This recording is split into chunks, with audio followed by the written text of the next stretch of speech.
오늘 함께 말씀 봉독하도록 하겠습니다. 오늘 말씀은 잠언 23장 22절부터 25절까지의 말씀입니다. 제가 한 절, 여러분들이 한 절 함께 나누어 봉독하도록 하겠습니다. 너를 낳은 아비에게 청종하고 내 늙은 어미를 경히 여기지 말지니라. 진리를 사대에 팔지는 말며 지혜와 훈계와 명철도 그리할지니라. 의인의 아비는 크게 즐거울 것이요 지혜로운 자식을 낳은 자는 그로 말미암아 즐거울 것이니라. 내 부모를 즐겁게 하며 너를 낳은 어미를 기쁘게 하라. 아멘. 네, 오늘은 마더스데이입니다. 우리가 광고로도 마더스데이라고 여러분들께 말씀을 드렸고 사모님들도 특송을 해드렸는데 참 제 마음 같아서는 모든 어머니들께 케이크라도 한 상자씩 이렇게 좀 드리고 싶은 마음이 있는데요. 그렇게는 또 못 해드리고 그냥 오늘은 조금 큰 하트를 여러분께 드리도록 하겠습니다. 네. 어머니들 힘내시고요. 특별히 물론 연세 드신 어머니들도 물론 힘내셔야 되겠지만 요즘은 젊은 어머니들 집에서 아이들이랑 고생이 많으신데 응원합니다. 더욱더 힘내시기를 바랍니다. 마더스데이인데 왜 마더스데이가 만들어졌을까? 그리고 왜 마더스데이가 필요할까라는 것을 저 혼자 한번 생각을 해봤습니다. 근데 아마도 마더스데이가 필요한 것은요, 부모님의 소중함을 자식들이 자꾸 잊어버리고 살기 때문에 리마인드 하라고 이 마더스데이가 만들어지지 않았나라는 생각을 해봅니다.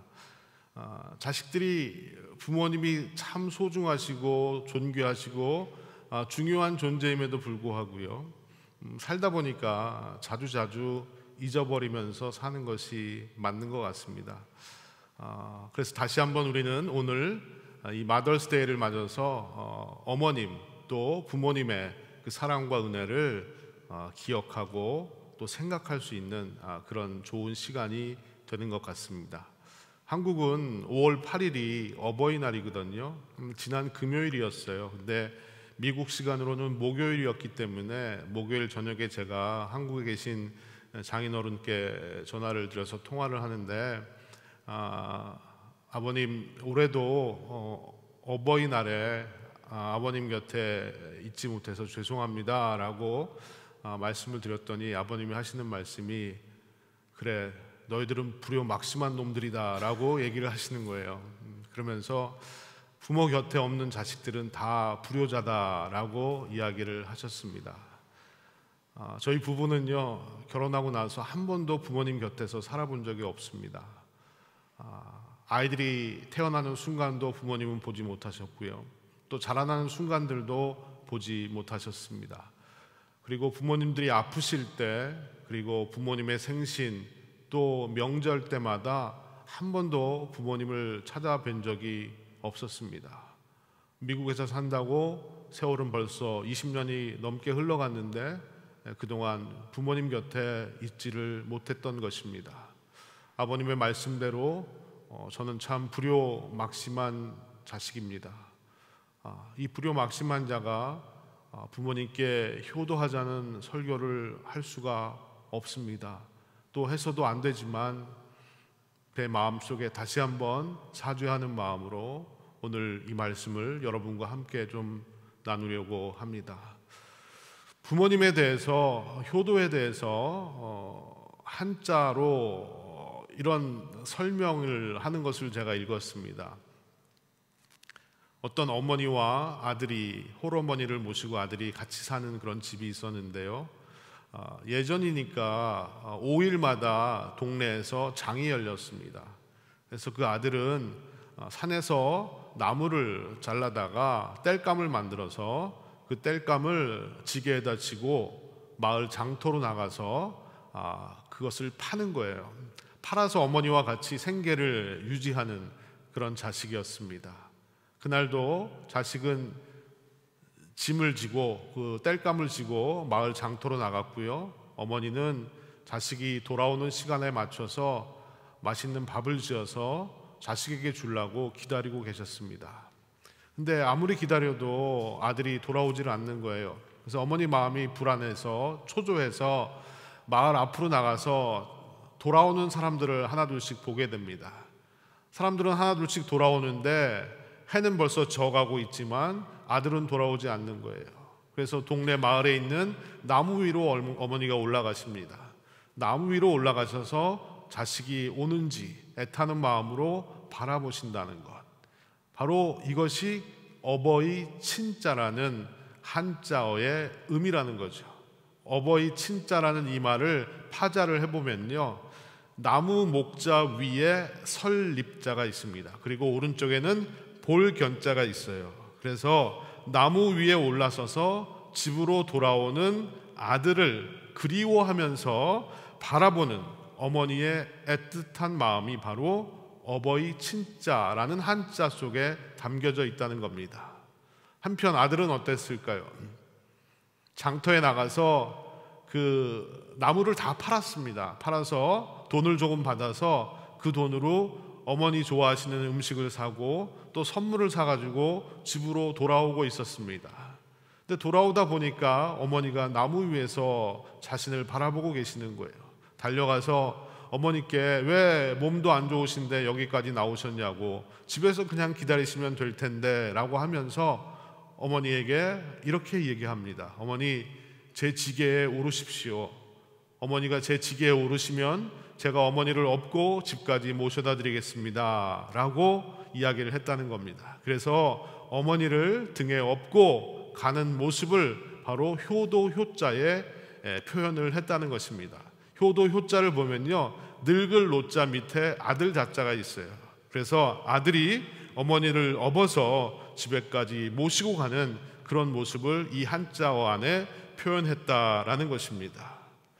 여러분, 어버이 친자, 나무 위에 올라가서 자식을 애타게 바라보는 그 부모님은 지금도 여전히 우리 곁에 계십니다. 그런데 효도할 효자, 부모님을 등에 업고 집으로 돌아가는 자식들은 요즘 좀처럼 보기가 어렵습니다. 제가 얼마 전에 한국 신문을 보는데요, 재밌는 타이틀이 있었어요. 타이틀이 뭐였냐면 불효자 방지법이 국회에 이제 발의가 됐다라는 그런 내용이었습니다. 여러분, 되게 참 재밌는 타이틀이잖아요. 불효자 방지법. 도대체 이게 뭘까라고 생각을 해서 좀 자세히 읽어봤더니요, 뭔가 하면 부모가 자신의 전 재산을 자식에게 증여를 했는데, 그러니까 뭐 유산으로 물려준 거죠. 미리 물려준 거죠. 근데 자식이 그 재산을 받고는 부모님을 나몰라 하는 경우들이 있다는 겁니다. 전혀 돌보지도 않고요. 이런 경우 부모가 자식에게 증여한 재산을 다시 다 돌려받게 해줄 수 있는 그런 법을 만들자라는 이야기가 국회에서 나왔다는 거죠. 왜 이런 이야기가 나왔을까요? 부모의 재산에만 관심을 가지고 있는 자녀들이 그만큼 많아지고 있다는 것일 겁니다. 여러분, 예전에는 자식이 부모를 모시는 것을 당연하게 생각을 했었습니다. 근데 요즘은 많이 달라졌어요. 요즘 통계에 의하면 2014년에 한국통계청에서 나온 통계가 있더라고요. 거기에 보니까 51.3%가 부모 부양의 책임을 국가나 사회가 져야 된다라고 대답을 했다는 것입니다. 지금으로부터 약 6년 전이니까 지금은 어쩌면 더 이런 사람들이 많아졌을지도 몰라요. 세상이 이렇게 변하고 있는 거죠. 예전에는 자식이 부모를 부양해야 된다라고 생각했는데 요즘은 내가 아니라 사회에서, 국가에서 부모를 부양해야 된다라고 생각하는 사람들이 점점 많아지고 있다는 겁니다. 여러분, 세상이 아무리 변해도 하나님의 말씀은 변함없는 진리입니다. 하나님은 우리에게, 부모에게 효도하라고 말씀하고 계십니다. 그렇다면 오늘 잠언에서 말씀하시는 부모님께 효도하라는 말씀의 의미가 과연 무엇인지를 함께 좀 살펴봤으면 좋겠습니다. 첫 번째, 부모님께 효도한다는 것은요, 부모를 공경하라는 그런 말입니다. 22절 말씀을 제가 한번 보겠습니다. 너를 낳은 아비에게 청종하고 내 늙은 어미를 경히 여기지 말지니라. 이 잠언 말씀은 마치 시처럼 되어 있기 때문에 대꾸 형식으로 되어 있어요. 그래서 아비와 엄이라는 말이 동시에 등장을 합니다. 그런데 거기를 수식하는 말들, 낳았다 혹은 늙었다라는 말이라든지 또 청종하라는 말, 경히 여기지 말라라는 말은 아비와 엄이라는 말 두 말의 동시에 다 해당이 되는 말인 것입니다. 그래서 결국 부모는 자식을 낳고 기르고 늙어가기 때문에 부모에게 순종하고 부모를 업신여기지 말아야 한다라는 그런 뜻입니다. 특별히 여기서 낳았다는 말과 늙었다는 말을 우리가 조금 다른 의미로 해석을 해보면 내가 태어날 때부터 부모님이 늙어서 돌아가실 때까지 평생의 시간을 얘기하는 겁니다. 평생의 시간. 평생의 시간 동안에 우리에게 모든 것을 다 쏟아내셨기 때문에 자식들은 또한 부모님의 평생의 시간 동안에 부모님의 말씀을 청종하고 경히 여기지 말아야 된다라는 그런 뜻인 겁니다. 이 청종이란 말은 듣고 따른다라는 뜻이고요. 경히 여기지 않는다라는 말은 가볍게 여기지 않는다라는 말인데 이 두 가지의 의미를 동시에 담고 있는 단어가 하나 있습니다. 그것이 뭐냐면 공경이라는 단어예요. 공경. 이 말이 어디 나오냐 하면 출애굽기 20장에 10계명이 쭉 기록되어 있는데 제5계명 5번째 계명에 이런 말씀이 나옵니다. 내 부모를 공경하라. 그리하면 내 하나님 여호와가 내게 준 땅에서 내 생명이 길리라. 이 공경이란 말은 히브리 말 카베드라는 말인데 가치 있게 여기다, 존귀히 여기다, 또 무겁게 여기다 그런 뜻을 가지고 있습니다. 결국 부모를 공경한다는 말은 부모님을 존귀히 여긴다는 그런 뜻인 거예요. 자, 우리가 효도라고 보통 이야기했을 때 부모님을 불쌍히 여기고 측은히 여기는 마음으로 접근을 할 때가 있습니다. 물론 나이가 드시고 연로하신 부모님에 대해서 불쌍한 마음이 또 측은히 여기는 마음이 들 수 있지만요, 부모는 연민의 대상이나 구제의 대상이 아니라는 거예요. 부모는요 공경의 대상이라는 겁니다. 이게 성경에서 말씀하고 있는 진리인 거예요.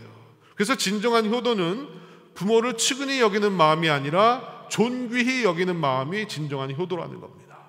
부모를 존귀히 여기는 것. 그래서 그분들의 말과 뜻에 순종으로 반응하는 것이 효도인 것입니다. 교회 유치부에 다니는 어떤 어린아이가 있었는데 집에 와서 10계명 말씀을 아마 계속해서 암송을 했던 것 같아요. 그런데 이 아이가 뭐라고 암송을 했냐면 부모를 공격하라라고 이렇게 암송을 한 거예요. 내 부모를 공경하라는 말을 얘가 잘못 언더스탠딩 해가지고 공격하라 얘기하니까 아빠가 듣고 있다가 야, 공격이 아니라 공경이야, 공경이라고 바로 가르쳐 주었다고 합니다. 그랬더니 아이가 아빠에게 묻는 질문이 그러면 아빠 공격이랑 공경은 뭐가 달라요? 그렇게 질문을 했어요. 그래서 아빠가 아이에게 공경은 아빠를 사랑하고 존경하는 마음으로 잘 순종하고 따르는 것이 공경이고, 공격은 아빠 말 듣지 않고 떼쓰고 대드는 게 공격이다 라고 얘기했어요. 그랬더니 이 이야기를 들은 아이가 아빠에게 하는 말이 그러면 아빠는 할아버지께 왜 공경하지 않고 공격하고 계세요? 라고 이야기를 했다는 거예요. 여러분, 저는 이 이야기를 들으면서 제 자신을 한번 생각해 봤어요. 저도 제 어머니께 공격을 한 적이 굉장히 많거든요.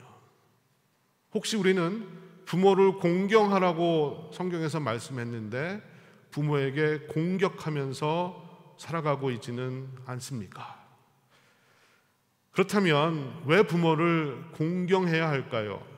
오늘 이 말씀 속에서 저는 두 가지의 그 진리를 한번 깨달아 봤는데요. 하나는 뭐냐 하면 나를 낳으신 분이기 때문에 부모님을 공경해야 한다는 것입니다. 자식이 없는 사람은 있을 수 있지만요, 부모가 없는 사람은 있을 수가 없습니다. 모든 사람은 부모를 통해서 이 땅에 태어난 것입니다. 그래서 좋든 싫든 간에 부모는 우리의 존재의 근원이라는 거예요. 하나님은 부모님을 통해서 우리 개개인이 이 땅에 태어나게 만드셨습니다. 그래서 부모는 어떤 의미에서는 하나님의 대행자인 겁니다. 그래서 인간 부모지만 하나님을 대하듯 공경하라고 성경은 말씀하고 있습니다. 만일 우리가 부모님을 공경하지 않는다면 그것은 하나님을 공경하지 않는 것과 다르지 않다는 겁니다. 어떤 목사님 설교에서 이런 얘기를 들었습니다. 공교롭게도 우리가 살고 있는 이 텍사스 지역에서 일어난 일이라고 하는데요, 좀 오래전 이야기인 것 같습니다. 이 텍사스에서 태어나고 가정을 꾸렸던 한 아버지가 가족들을 다 버리고 어느 날 갑자기 캘리포니아로 도망을 간 거예요. 그 이유는 잘 모르겠어요. 그래서 가족들을 다 버리고 혼자 가가지고 캘리포니아에서 30여 년을 살다가 죽음을 맞이합니다. 죽음을 맞이하면서 유언을 남겼는데 어떤 유언을 남겼냐 하면 내 시신을 내 고향 텍사스에다 좀 묻어달라라는 유언을 남긴 거예요. 그래서 사람들이 수소문해가지고 가족을 찾았어요. 그리고 이 소식을 알려주니까 가족들의 반응은 냉담했습니다. 자녀들이 모였는데요, 자녀들이 다 이런 얘기를 하는 거예요. 그 사람이 뭔데, 우리에게 해준 게 뭐가 있는데, 아버지로서 남편으로서 한 일이 아무것도 없는데 왜 우리가 우리 돈 써가면서 장례를 치러줘야 되냐고 자식들이 반대를 하는 거예요. 이런 이야기를 듣고 있던 제일 큰 형이 조용히 연락을 해서 아버지의 시신을 텍사스로 모시고 왔다고 합니다. 그리고 조용히 장례를 치렀습니다. 그리고 나서 이 큰 형이 동생들에게 하는 말이 뭐였냐 하면, 성경에는 내 부모를 공경하라라는 말이 써있지 어떤 부모를 공경하라는 조건은 적혀 있지 않다라고 이야기했다는 것입니다. 그렇습니다.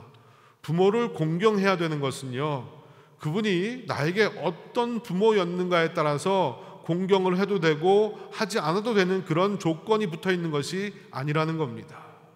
잘해주셨으면 공경을 하는 것이 맞고 잘해주지 않았으면 공경하지 않아도 되는 것이 맞는 것이 아니라는 거예요.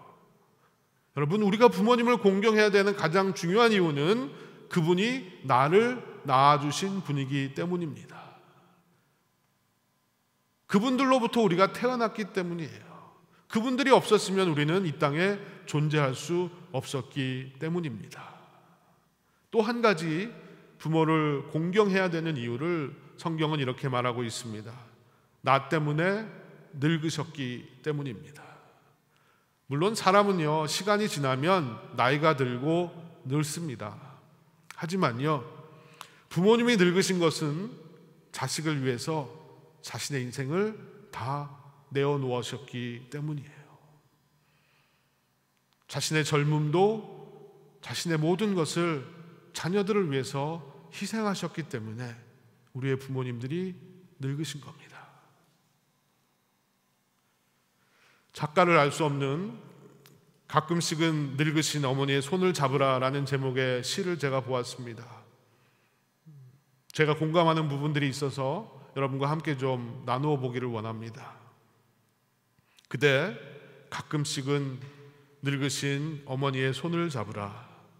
거칠고 힘줄 붉어진 힘없는 그 손. 그 손이 그대를 어루만지고 키워 오늘의 그대를 만들었다. 바쁘다는 핑계로, 힘들다는 핑계로 어머니의 그 손을 잊지는 않았는가? 가슴 아프게 하지는 않았는가? 그 옛날 그대에게 회초리를 들고 꾸짖으시던 그 엄하고 꼿꼿한 손, 슬프고 힘들 때 잡아주시던 그 따뜻한 손은 이제 없다. 힘들고 고된 삶의 여정에 지치고 세월의 무게에 마음마저 연약해지신 늙고 병드신 어머니의 거칠고 힘없는 손이 있을 뿐.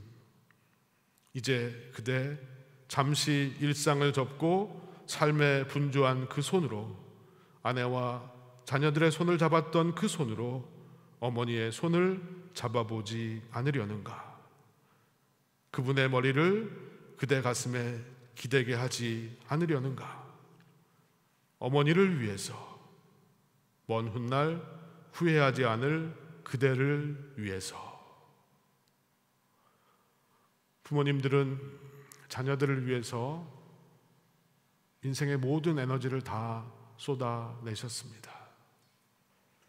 그리고는 세월의 뒤안길로 서서히 퇴장하고 계십니다. 자녀들 때문에 모든 것이 낡아지고 모든 것이 작아졌습니다. 지난 가을 한국에서 치매에 걸리신 저희 어머님이 저희 집에 잠시 와 계신 적이 있었습니다.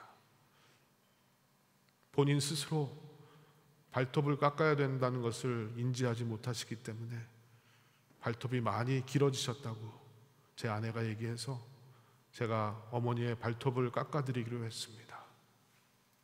저는 어머니의 발을요, 죄송한 얘기지만 평생 처음으로 자세하게 들여다보았습니다. 근데 제 가슴이 무너졌습니다. 어머니의 발은 사람의 발이 아니었습니다.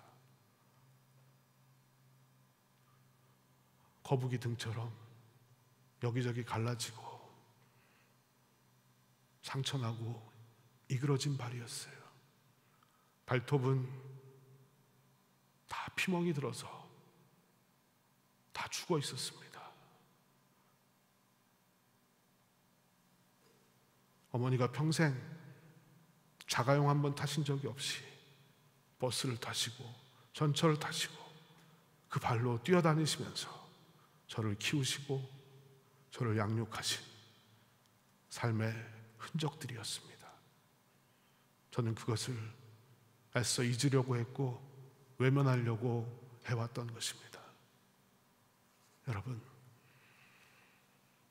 우리 부모님들은 자식들로부터 존귀히 여김을 받으시기에 합당하신 분들입니다.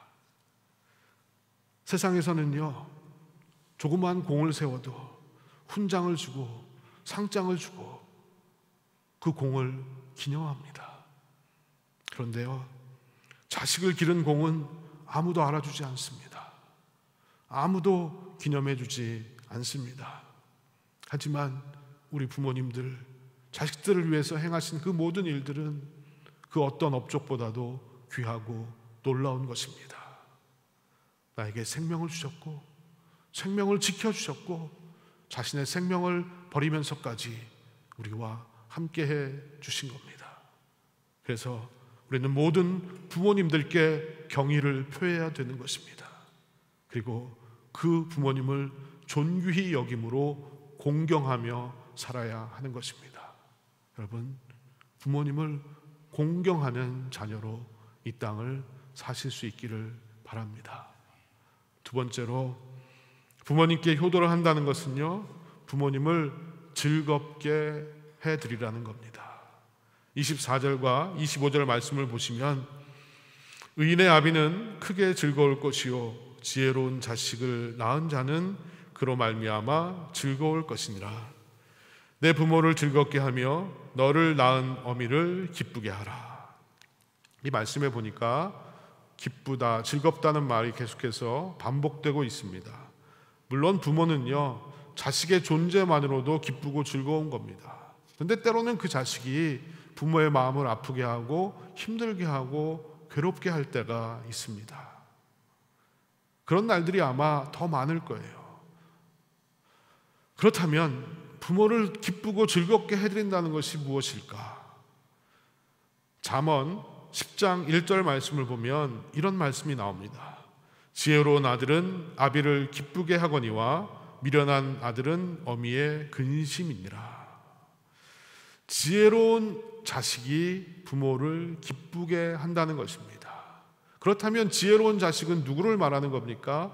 제가 잠언 말씀을 시작하면서 하나님을 경외하는 자가 지혜로운 자다라고 말씀드린 적이 있습니다. 다시 말하면 하나님의 말씀을 듣고 순종하는 자가 지혜로운 자라는 거예요. 그렇습니다. 부모님을 기쁘게 해드리는 자녀는요, 하나님의 말씀을 따라서 부모님을 이해하고 순종하는 자녀가 부모님을 기쁘게 해드리는 자녀인 겁니다. 자식의 입장에서 부모님을 바라보면 이해할 수 없는 것들이 너무너무 많습니다. 왜 부모님이 저렇게 생각을 하시고 왜 저렇게 말씀을 하시고 왜 저렇게 살아가는지 도무지 이해가 되질 않습니다. 저와는 너무나 다르기 때문에, 제 생각과는 너무나 다르기 때문에 왜 저러시는지 이해가 되지 않을 때가 너무나 많았어요. 하지만 부모님의 입장에서 봐도 자식은 도무지 이해할 수 없는 존재일 겁니다. 왜 내 자식이 저러고 있는지 이해하지 못하실 때가 많을 거예요. 저는 이해가 뭔가라는 것을 좀 생각을 해봤는데요. 이해는요, 힘을 가진 사람이 있고 힘이 없는 사람이 있는데 누가 누구를 이해할 때 더 이해의 폭이 넓어지고 또 이해의 그 어떤 영향력이 커질까라는 것을 생각해 봤어요. 근데 힘 있는 사람이 힘 없는 사람을 이해해 주는 것이 맞습니다. 자식들이 어릴 때는 부모님이 힘 있는 사람이었어요. 그래서 부모님이 자식들을 이해해 주는 것이 맞고요. 자식들이 자라면 이제는 자식들이 힘 있는 사람이 되는 거예요. 그때는 자녀들이 부모님들을 이해해 드리는 것이 맞습니다. 여러분, 부모님을 이해하기 위해서 제일 먼저 부모님의 마음을 헤아릴 수가 있어야 됩니다.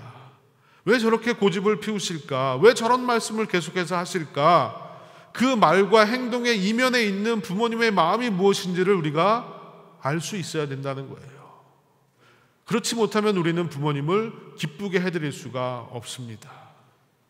그래서 부모님의 말씀을 잘 이해하고 헤아려서 부모님의 마음을 편안하게 해드리는 것이 바로 부모님을 기쁘게 하는 것입니다. 그래서 자식들은 부모님이 종종 원하시는 것이 무엇인지를 알 필요가 있습니다. 또 부모님이 기뻐하시는 것이 무엇인지도 분명하게 알아야 합니다. 그런데 문제는 우리는 부모님께 대해서 별로 관심이 없다는 거예요.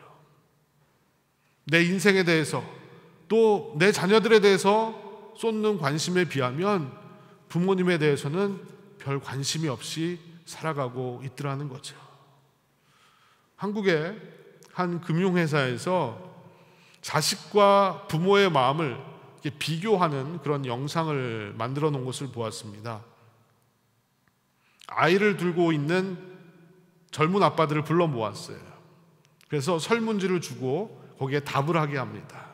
질문이 어떤 것들이냐 하면 아이들이 좋아하는 음식이 무엇입니까? 또 아이들의 자는 모습을 지켜보신 적이 있습니까? 핸드폰이나 지갑에 아이들의 사진이 몇 장이나 담겨져 있습니까? 아이를 안아본 적이 있습니까? 아이에게 사랑한다는 말을 해보신 적이 있습니까? 뭐 이런 질문들이에요. 아빠들은 추억을 떠올리면서 미소를 지었고 그 질문에 하나씩 답을 써내려갑니다. 이제 다 끝났어요. 근데 똑같은 질문이 또 이어지는 거예요. 근데 이번에는 대상이 바뀌었어요. 그 대상이 아버지였어요. 아버지가 좋아하는 음식은 무엇입니까? 아버지가 주무시는 모습을 지켜보신 적이 있습니까? 핸드폰이나 지갑에 아버지의 사진이 있습니까? 아버지에게 사랑한다는 말을 한 적이 있습니까? 최근 아버지를 안아본 적이 있습니까? 이런 질문들에 과연 이 젊은 아빠들은 어떻게 반응할까요?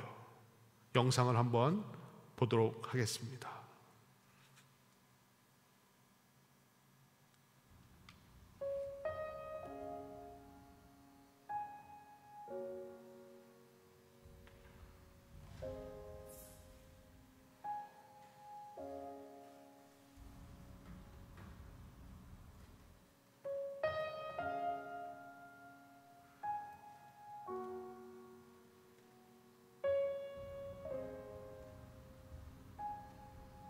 총선이 아빠 김용봉, 난 신왕철 아빠 신현기. 이영근이다 큰아들이. 저 영우 아버지 되는 사람입니다. 조유섭 아빠, 진영이 아빠. 성함은 김성보. 생각나지요. 그 아들 딸만 낳다가 아들 가졌는데 요번에도 딸이 못 갈까 했는데 네 엄마 아빠 동생 할 때 신경 써주고 좀 하고 부모로서 이렇게 뭔가를 충분하게 해줘야 되는데 그런 것도 못 해주고 그래서 참 마음이 아픕니다. 아들이라는 것은 어느 누가 바꿀 수도 없는 것이고 크게 뭐 도와주지도 못했고 했는데 그들이 알아서 잘 컸거든요. 계속 부족한 게 부모 마음 아닐까요? 죽는 순간까지. 제가 그런 마음으로 살고 있어요. 계속 부족한 거예요. 너무 엄하게 했던 게 그래서 미안해.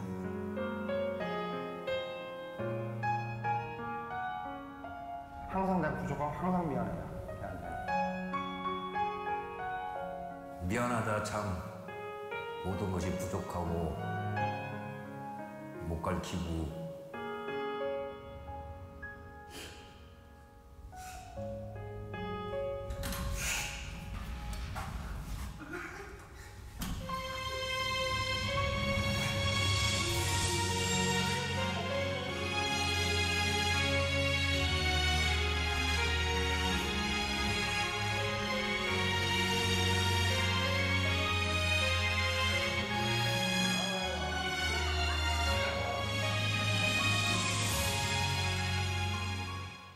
네, 저는 이 영상을 보면서 부모가 자식을 생각하는 마음과 자식이 부모를 생각하는 마음이 이렇게 차이가 나는구나라는 생각을 해보았습니다. 자기 자녀들에 대해서는 많은 것을 알고 있지만 정작 부모님에 대해서는 알고 있는 것이 별로 없이 살아가고 있는 저의 모습도 이와 같았습니다. 내리사랑이라는 말이 있습니다. 부모가 자식을 사랑하는 것은 어쩔 수가 없어요. 그러나 내 자식을 사랑하는 그 마음, 바라보는 그 마음 조금만이라도 부모님께 향할 수 있다면 우리는 부모님을 기쁘게 해드릴 수 있을 것이라는 생각을 해보았습니다. 여러분, 우리가 부모님을 헤아리는 이 작은 마음이 부모님께 효도하는 것입니다. 또 한 가지, 부모님을 즐겁게 해드린다는 것은요, 부모님의 인생을 그대로 인정해 드리는 겁니다. 저를 포함한 모든 사람들이 다 그렇듯이 완벽한 인생을 사는 사람들은 아무도 없습니다. 설령 실수가 있고 실패가 있을지라도 내 눈에 보기에 부모님의 인생이 엉망진창인 것 같고 또 인정할 수 없는 부분들이 있다 할지라도 인정하십시오. 그분들도 후회가 있고 아쉬움이 있을 겁니다. 부모님의 허물을 덮어주십시오. 그렇게 사실 수밖에 없었다라고 생각해 주십시오. 내가 부모님으로부터 받은 상처도 하나둘씩 지워가시기 바랍니다. 남들이 뭐라 하든 그분은 나의 아버지시고 그분은 나의 어머니이십니다. 다시 돌이킬 수 없는 인생이기에 부모님이 살아오신 그 인생에 대해서 잘 사셨다고, 당신을 존경하고 사랑한다고 말해 주시기를 바랍니다. 만약 여러분들의 부모님이 살아계셔서 이런 말씀을 드릴 수 있는 상황이라면 참 감사한 일입니다. 하지만 이미 돌아가셔서 여기 계시지 않는 분들이라면 마음속에 있는 부모님에게라도 사랑한다고 존경한다고 말해 주시지 않으시겠습니까? 우리는 얼마나 부모님을 즐겁게 해드리며 살고 있습니까? 자, 이런 얘기를 들었어요. 30명의 어르신들이 단체로 유럽 여행을 가셨는데요, 거기서 안내를 하는 가이드분이 이런 질문을 했다고 합니다. 여러분들 가운데 어떻게 해서 여기 오셨나요? 딸들이 보내주신 분 계세요? 했더니 그 중에서 28분이 딸이 보내줘서 왔다라고 손을 들었다는 거예요. 그래서 나머지 2분은 아들이 보내줘서 왔겠구나 해서 아들이 보내주셔서 오셨어요? 라고 나머지 2사람에게 물어봤더니 그분들이 하는 말이 사위가 보내줘서 왔습니다 라고 이야기를 하더라는 겁니다. 참 아이러니한 건데요, 또 이런 얘기도 제가 보았습니다. 잘난 아들은 국가의 아들이고 돈 잘 버는 아들은 사돈의 아들이고 빚진 아들은 내 아들이다 라는 그런 이야기를 본 적이 있습니다. 저를 포함한 이 땅의 아들들은 좀 반성해야 됩니다. 아들들이여, 조금만 더 부모에게 효도하며 살아갑시다. 부모님이 살아계실 때 꼭 해드려야 되는 45가지라는 제목의 책이 있습니다.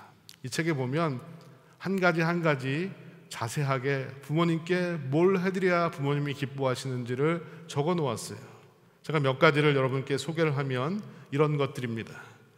좋아하는 것 챙겨드리기, 목숨 걸고 용돈 드리기, 그 가슴에 내가 박은 못 뽑아드리기, 엄마 앞에서 어리광 피우기, 전화 자주 걸기, 사랑한다고 말로 표현하기, 인생 구단인 부모님께 여쭈어 보기, 내가 축하받는 자리에 부모님 모시기, 학교나 회사 구경시켜드리기, 부모님이랑 같이 노래 부르기, 감사장 만들어드리기, 부모님 젊은 시절 사진을 액자로 만들어드리기, 곁에 있어 드리기. 여러분 다 아시는 것들이에요. 그런데 다 알고 있지만 얼마나 우리가 부모님께 이런 것들을 해드리며 살았나요? 알면서도 하지 못했다는 것이 더 우리를 안타깝게 만드는 부분입니다. 다시 한번 마더스데이에 어머님 그리고 부모님을 생각하면서 우리가 할 수 있는 것들을 하나둘씩 시작해보면 어떻겠습니까? 제가 바라기는 각 가정마다 효도의 전통을 만들어 가시기를 바랍니다. 그 어떤 전통보다도 서로 부모님께 효도하는 전통, 내가 부모님께 효도한 그것이 내 자식들이 나에게 효도하는 것으로 이어지는 그런 전통이 여러분 각 가정마다 있으시기를 바랍니다. 성경에서 말씀하고 있어요. 부모를 공경하라. 이는 내가 땅에서 잘되고 장수하리라. 하나님이 우리에게 주신 약속입니다. 이 약속이 여러분들의 가정마다 실현되는 귀한 축복이 되기를 주님의 이름으로 축원드립니다. 기도하겠습니다.